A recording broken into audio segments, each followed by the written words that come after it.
ना कोई बड़ी प्रॉब्लम, ना कोई क्लियर वजह, फिर भी मन उदास। तो हो सकता है ये डिप्रेशन हो। डिप्रेशन एक बीमारी होती है, दिमाग की बीमारी, सोच और मूड की बीमारी है।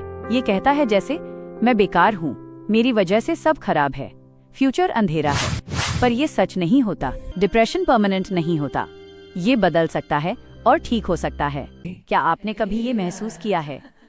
लोग कह रहे हैं सब ठीक है, पर आपका दिल कह रहा है नहीं, कुछ भी ठीक नहीं। आप हंसते हो, बात करते हो, सब कुछ ठीक लग रहा हो, फिर भी दिल भारी हो। ना कोई बड़ी प्रॉब्लम, ना कोई क्लियर वजह, फिर भी मन उदास। अपना काम भी करते हो, पर अंदर से जैसे कुछ धीरे धीरे खत्म होता जा रहा हो। हेलो फ्रेंड्स, आप देख रहे हैं ज़किया आजाद लर्निंग्स।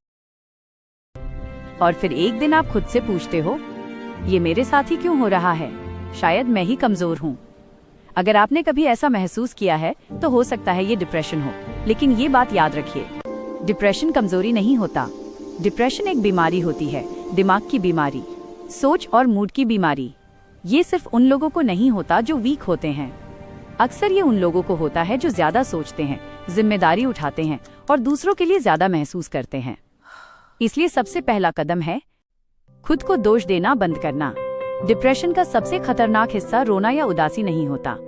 सबसे खतरनाक होता है उम्मीद का धीरे धीरे मर जाना।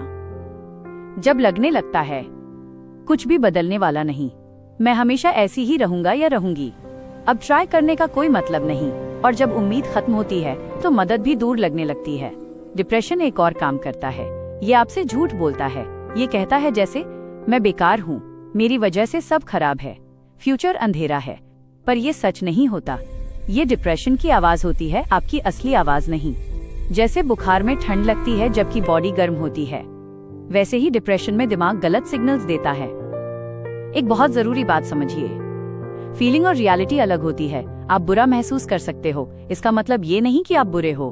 आप थके हुए महसूस कर सकते हो, इसका मतलब ये नहीं कि आप हार गए हो। सोचिए, दो लोग एक ही सिचुएशन फेस करते हैं। एक कहता है मैं फेलियर हूँ, दूसरा कहता है मुझसे गलती हो गई। सिचुएशन सेम है, पर अंदर का दर्द अलग, और इसी फर्क से कोई टूट जाता है और कोई संभल जाता है। और अच्छी बात यह है, डिप्रेशन परमानेंट नहीं होता, ये बदल सकता है, ये धीरे धीरे ठीक हो सकता है। अपनी सोच को समझकर उसे थोड़ा थोड़ा बदलकर फीलिंग भी धीरे धीरे बदलने लगती है। कभी कभी सिर्फ ये मानना ही काफी होता है, मैं ठीक हो सकता या सकती हूँ। अगर कभी डिप्रेशन इतना बढ़ जाए कि रोज के काम मुश्किल लगने लगे या जिंदगी बेकार लगने लगे, तो किसी से मदद लेना, अपनी बातें शेयर करना कमजोरी नहीं होती, ये हिम्मत होती है। याद रखिए, डिप्रेशन आप नहीं हो, ये एक फेज है जो गुजर सकता है। और अगर आप अभी तक ये वीडियो सुन रहे हो तो इसका मतलब है आपके अंदर अभी भी उम्मीद जिंदा है। और वीडियो खत्म करने से पहले चलिए एक बार सिंपल शब्दों में समझ लेते हैं, आज हमने क्या सीखा। पहली बात, डिप्रेशन कमजोरी नहीं है, ये दिमाग और मूड की एक बीमारी है, इसलिए खुद को दोष देना बंद करना जरूरी है। दूसरी बात, डिप्रेशन का सबसे खतरनाक हिस्सा दर्द नहीं बल्कि उम्मीद का खत्म हो जाना होता है। तीसरी बात, डिप्रेशन जो बातें दिमाग में बोलता है तुम बेकार हो, सब तुम्हारी गलती है, ये सच नहीं होती, ये इलनेस की आवाज होती है। चौथी बात, जो हम महसूस करते हैं वो हमेशा रियलिटी नहीं होती, फीलिंग और फैक्ट अलग होते हैं। पांचवी बात, डिप्रेशन परमानेंट नहीं होता, ये बदल सकता है और ठीक हो सकता है। और सबसे जरूरी बात, किसी से मदद लेना कमजोरी नहीं होती, ये हिम्मत होती है। बस इतना याद रखिए, आप अकेली नहीं हो और आप ठीक हो सकती हो। मिलते हैं नेक्स्ट वीडियो में, तब तक के लिए बाय बाय।